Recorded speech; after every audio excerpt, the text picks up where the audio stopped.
Hasbunallah wa ni'mal wakil, ni'mal maula wa ni'man nasir. Hasbunallah wa ni'mal wakil, ni'mal maula wa ni'man nasir. La hawla wa la quwwata illa billahil aliyyil azim. Assalamualaikum warahmatullahi wabarakatuh. Allahu akbar. Subhanallah wa bihamdihi, subhanallahil azim, adada khalqihi wa rida nafsihi wa zinata arsyihi wa midada kalimatihi. Allahumma shalli wa sallim ala Rasulillah sallallahu alaihi wasallam wa ala alihi wa ashabihi wa man tabi'ahu bi ihsanin ila yaumiddin. Ikhwatal iman, guru-guru yang mulia yang insya Allah diberkahi oleh Allah, kita bahagia sekali dan sangat bahagia. Arifin semangat terus bang, ibadah, amal saleh, dakwah, semangat terus. Jadi MC, jadi apa aja lah dalam bagian dakwah. Yang penting masuk dalam bagian dakwah. Mau jadi apapun, mau jadi kepala, mau jadi tangan, mau jadi kaki, nggak ada masalah. Yang penting masuk dalam barisan dakwah. Karena amal kerja yang terbaik adalah dakwah. Dan Arifin melihat Dr. Sunandar Ibnu Nur di antara da'i Allah yang disibukkan dengan dakwah. Dan dari beliaulah pertama kali Arifin tampil di dakwah stasiun TV dulu bang ya. Allahu Akbar.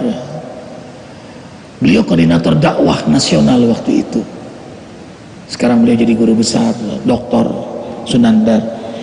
Dan ini Ustadz Maulana, imam besar Masjid Az-Zikra. Suara beliau indah, apalagi kalau salat tengah malam. Allahu Akbar. Nama beliau Jalaluddin sebenarnya, Arifin beri nama Maulana. Indah sekali. Kita akan mengkaji judulnya apa bang? Hidup yang sekali, hiduplah yang berarti. Hidup ini hanya sekali, maka itu berartilah dalam hidup sekali ini. Subhanallah. Silakan surah Al-Baqarah ayat 254. Surah Al-Baqarah surah yang keberapa? Surah yang kedua. Karena masih ada yang menjawab bang, Al-Baqarah surah yang pertama katanya, padahal yang kedua. Ya Allah, silakan buka Al-Baqarah ayat 254. A'udzu billahi minasy syaithanir rajim.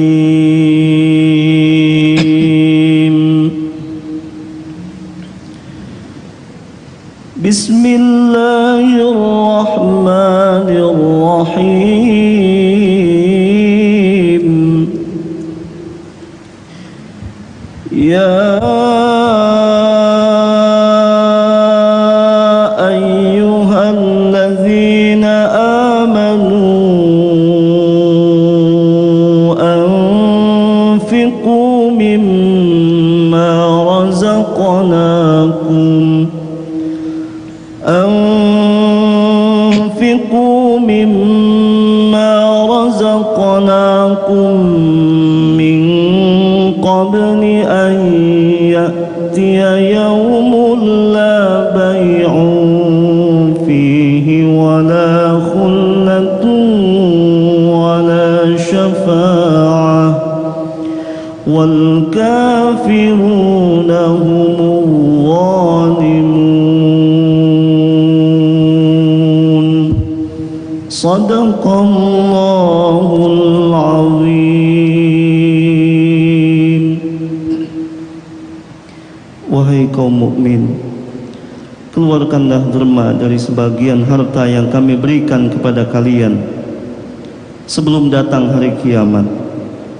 Pada hari kiamat tidak ada lagi tebusan dosa, tidak ada teman yang menolong orang-orang kafir, dan bagi mereka tidak ada pertolongan dari Allah. Orang-orang kafir benar-benar merugikan diri sendiri. Maha benar Allah dengan segala firman. Allahu Akbar walillahil hamd. Nasihati kami bang, agar kami berarti dalam hidup sesaat ini. Terima kasih Ustadz Arifin Ilham Rabi Az-Zikra atas kesempatan ini. Alhamdulillah wa syukrulillah wassalatu wassalamu ala rasulillah. Allahumma salli ala sayyidina Muhammad wa ala alihi wa ashabihi ajma'in. Qala ta'ala fi kitabihil karim, la in syakartum la azidannakum wa la in kafartum inna azabi lasyadid. Wa kadzalika qala inna akramakum 'indallahi atqakum. Para pemirsa Cahaya Hati Antv di mana saja Anda berada, jamaah halaqah subuh Majlis Az-Zikra yang semoga senantiasa dirahmati Allah. Pimpinan Pondok Modern Gontor, Kiai Haji Imam Yarkasi, sering menyampaikan tausiah di hadapan para santrinya. Beliau berkata, hidup itu adalah perjuangan, tidak dikatakan hidup kalau tidak berjuang. Berani hidup, tak takut mati jangan hidup, takut hidup mati saja. Hidup yang sekali, hiduplah yang berarti. Allahu Akbar walillahil hamd. Murabi Az-Zikra Ustadz Arifin Ilham di dalam banyak kesempatan sering mengatakan hidup itu bukan bilangan umur, bukan bilangan kekayaan, bukan bilangan jabatan, tetapi hidup itu adalah bilangan dakwah, bilangan zikir, bilangan jihad fi sabilillah. Maka surat Al-Baqarah yang disampaikan tadi, yang dibacakan tadi ayat 254 adalah ayat yang menegaskan bahwa hidup itu tidak cukup hanya dengan ibadah mahdhah, tetapi harus dengan ibadah sosial. Ya ayyuhalladzina amanu anfiqu mimma razaqnakum min qabli ayyatiya yaumun la bai'un fihi wala khullatun wala syafa'atun. Hai orang-orang yang beriman, infakkanlah rezeki yang telah aku anugerahkan kepada kalian sebelum datang hari di mana sudah tidak ada lagi jual beli, sebelum datang hari di mana sudah tidak ada lagi persahabatan, sebelum datang hari di mana sudah tidak ada lagi syafaat. Artinya kita diperintahkan. Mari kita coba kaji ayat ini dari segi bahasa. Anfiku itu fi'lul amri, kata perintah. Di dalam kaidah usul fikih dikatakan al aslu fil amri lil wujub, maka hakikat dari kata perintah wajib dilaksanakan. Maka ayat ini memerintahkan kita untuk menginfakkan rezeki yang Allah titipkan kepada kita. Dan kalau coba kita kaji lebih lanjut bahwa diperintahkannya kita menginfakkan rezeki, sedekah, zakat sebelum kita mati, sebelum hari kiamat datang. Apatah lagi kita sebagai hamba Allah umat Rasulullah, kita tidak tahu di usia berapa kita akan mati, kapan, di mana, sedang melakukan apa. Ada seorang mubalik yang luar biasa terkenal, mubalik muda yang hebat ceramahnya, yang bagus bacaannya, tidak diduga meninggal di usia 40 tahun. Pemirsa Cahaya Hati yang semoga dirahmati Allah, itu sebabnya kita diperintahkan untuk menginfakkan sedekah dan zakat itu sebelum kita mati. Maksudnya apa? Karena itulah yang bernilai pahala. Maka yang menyumbang untuk pembangunan pondok pesantren Az-Zikra di Jabal Sindur, maka insya Allah akan terus mengalir pahalanya walau sudah terbujur di liang kubur. Ada banyak orang yang punya kekayaan tetapi menunda-nunda di dalam berinfak bersedekahnya. Masya Allah, kita tidak tahu kapan kita akan meninggal. Itu sebabnya di dalam Al-Quran dikatakan bahwa kullu nafsin za'iqatul maut, setiap yang bernyawa pasti akan mati. Tidak dijelaskan matinya di usia berapa, si fulan matinya nanti apakah di atas 60 tahun, di atas 70 tahun, atau bahkan di bawah 40 tahun. Tetapi yang jelas bahwa dalam hidup kita tidak luput dari salah dan hilaf. Dalam hidup ada fase-fase di mana kita pernah punya keberanian berbuat dosa dan maksiat, pernah berbohong, pernah bergunjing, bergibah, menceritakan aib orang lain, bahkan juga mungkin pernah meninggalkan sholat, atau bahkan sering mengkondisikan uang syubhat dan uang haram, yang artinya bahwa ada investasi dosa dalam fase kehidupan kita, utamanya antara usia balik, usia belasan tahun sampai 30-an atau bahkan sampai 40-an masih. Mari kita coba belajar dari almarhum Ustadz Uji yang meninggal di usia 40. Aku yakin bahwa beliau orang yang baik, seorang mubalik yang sangat terkenal, yang ketika meninggal ribuan bahkan jutaan orang mendoakan meninggalnya di usia 40.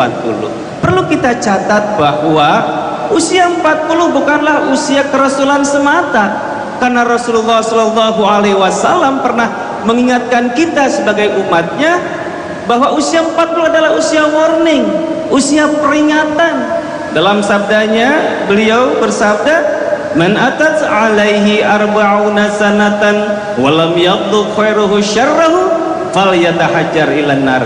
Siapa yang usianya sampai 40 tahun tetapi kebaikannya belum melebihi keburukannya, falyatahajjar ilan nar, maka lemparkan saja ke dalam api neraka. Auzubillah. Tetapi ada hadis yang agak berbeda, yang sama tapi akhirnya sedikit berbeda. Dalam sabda Rasulullah, man atat alaihi arba'una sanatan walam yablugh khairahu syarrahu falyastaidilan nar. Kalau tadi adalah hitam putih usia 40 tapi belum hijrah, maka lemparkan saja ke dalam api neraka. Kalau yang terakhir, maka siap-siaplah dimasukkan ke dalam api. Allahu Akbar walillahil hamd. Bang, tema abang itu yang selalu menjadi pikiran Arifin, dan itu yang menjadi manhaj dalam setiap harokah dakwah Arifin. Kenapa? Karena kita tidak lama di dunia ini, dan ini bukan tempat kita. Kita sekedar mampir. Ini terminal ikhwah ila abiris sabil. Rasul mengumpamakan seperti orang nyebrang jalan. Allahu Akbar. Wa inna daral akhirah la hiyal hayawan law kanu ya'lamun. Kehidupan akhirat itulah sebenar-benarnya kehidupan. Ingat, kita hidup di sana bukan seabad, bukan 10 abad, bukan 1 juta abad, bukan 9 abad, bukan bilion-bilion abad, tapi selama-lamanya. Sementara waktu yang Allah berikan di dunia terlalu sebentar untuk mengumpulkan bekal di akhirat nanti. Kita pulang kampung lebaran saja yang sebentar pula bekal. Bagaimana kita pulang ke akhirat selama-lamanya? Never kill our time. Itu yang buat orang beriman tidak mau bunuh waktunya. Wa idza marru bilagwi marru kirama. Bila menjumpai sesuatu yang membahayakan dirinya di hadapan Allah dan keselamatannya di akhirat, demi Allah dan keselamatan di akhirat, semua ia tinggalkan. Nggak kepikir di benaknya untuk maksiat. Nekat sekali orang yang maksiat itu. Zaluman jahula, bodoh, zalim orang yang berbuat maksiat. Dia aniaya dirinya sendiri. Dia hancurkan masa depan besarnya di akhirat nanti. Mata'un qalil walahum adzabun alim. Jangan karena enak sesaat lalu menderita berkepanjangan. Sebaliknya, apa susahnya? Susah sebentar di dunia, lelah sebentar di dunia, capek sebentar di dunia, tapi bahagia selama-lamanya di akhirat nanti. Baru tidur sebentar, loncat lagi, subhanallah. Pulang malam beliau jam 12 habis dakwah maulid, jam 2:30 bangun lagi, istighfar lagi, sahurnya berjamaah lagi di masjid, isyraq lagi, dakwah lagi. Kiai Arifin tuh gak henti-hentinya, pulang jam 1 malam, jam 12 malam, tapi jam 3 kita santri ke masjid sudah ada bekas air mata. Beliau lebih dahulu tahajud. Subuh beliau mengajar, isyraq lagi. Selesai pondok pesantren baru berani Arifin tanya, ayah, apa yang buat ayah berjibaku dalam ibadah, dalam amal saleh, dalam dakwah? Apa jawaban beliau? Dunia jihad ya waladi, anakku, dunia ini tempat jihad nah, tempat ibadah nah, tempat amal saleh nah. Inilah tempatnya tahajud, tadabbur Quran, berjamaah di masjid, salat duha, sedekah, dakwah. Ini tempatnya. Idan mata roha. Kalau begitu kapan istirahat? Apa jawaban beliau? Ini yang mengiang-ngiang, ba'din al-maut roha. Nanti nak kalau sudah dipanggil oleh Allah. Nanti kalau sudah dipanggil oleh Allah. Karena itu Dr. Sunandar selalu Arifin ulang-ulang, orang beriman tidak takut mati, Tapi orang beriman tidak cari mati. Dan orang beriman tidak melupakan mati, malah membangun ingatan tentang kematian. Karena dari situlah lahir amal cerdas. Rasulullah SAW bersabda, "Aqyasu min ummati aksarahum zikral maut wa asyaddu istidadan lah." Paling cerdas, paling pintar, paling mulia di antara umatku adalah mereka yang paling banyak ingat mati, lalu mempersiapkan hidup setelah mati. Setting mainnya adalah Allah, akhirat, kematian di hatinya. Alangkah sibuknya dia dalam bermujahadah, ibadah, amal saleh dan kemuliaan akhlak. Tapi uniknya, ia merindukan mati. Kenapa? Karena mati bukanlah wafat. Mati hanya jasa dia, tapi roh wafat. Mati satu-satunya pintu berjumpa dengan Allah Jalla Jalaluh. Siapa yang tidak merindukan berjumpa dengan Allah? Bukankah kita beribadah karena rindu dengan Allah? Ikhwah bangun di tengah malam karena rindu dengan Allah. Ikhwah istighfar di waktu sahur karena takut berbuat maksiat, takut Allah tidak ridho kepada ikhwah. Bukankah ikhwah selalu berjamaah ke masjid karena rindu? Kita datang ke rumah Allah, duha karena rindu dengan Allah. Kita dakwah karena rindu dengan Allah. Kita berkumpul di sini karena kita rindu dengan Allah, ingin bertemu di akhirat nanti dengan Allah. Allahu Akbar, walillahil hamd. Energi itulah yang membuat kita terus mengolah hidup sesaat ini, berarti untuk hidup kebahagiaan panjang. Surga itu nikmat, tapi ada yang lebih nikmat, liqa'ullah, berjumpa dengannya. May yarju liqa'a rabbih falyamal amalan salihan wa la yusyrik bi ibadati rabbih ahada. Siapapun yang rindu berjumpa dengan Allah, ia akan sibuk dengan amal saleh dan meluruskan niatnya dengan istiqomah amal di jalan Allah. Terima kasih dokter, nasihat antum sangat berarti buat Arifin dan kami semua. Terima kasih Ustadz Maulana, jazakumullah amal jariah. Silahkan hubungi Awaludin sebagai tabungan kita di alam kubur dan di akhirat. 0856 90.010, gampang mengingat handphonenya, 0856 90.010. Kembali kita zikir di masjid ini tanggal 30 Rabiul Akhir atau 2 Maret. Maafkan Arifin, banyak salah. Kafaratul majlis, subhanakallahumma wa bihamdika asyhadu an la ilaha illa anta astaghfiruka wa atubu. Wabillahi taufiq wal hidayah. Wassalamualaikum warahmatullahi wabarakatuh. Waalaikumsalam. Hasbunallah wa ni'mal wakil, ni'mal maula wa ni'man nasir. Hasbunallah wa ni'mal wakil, ni'mal maula wa ni'man nasir.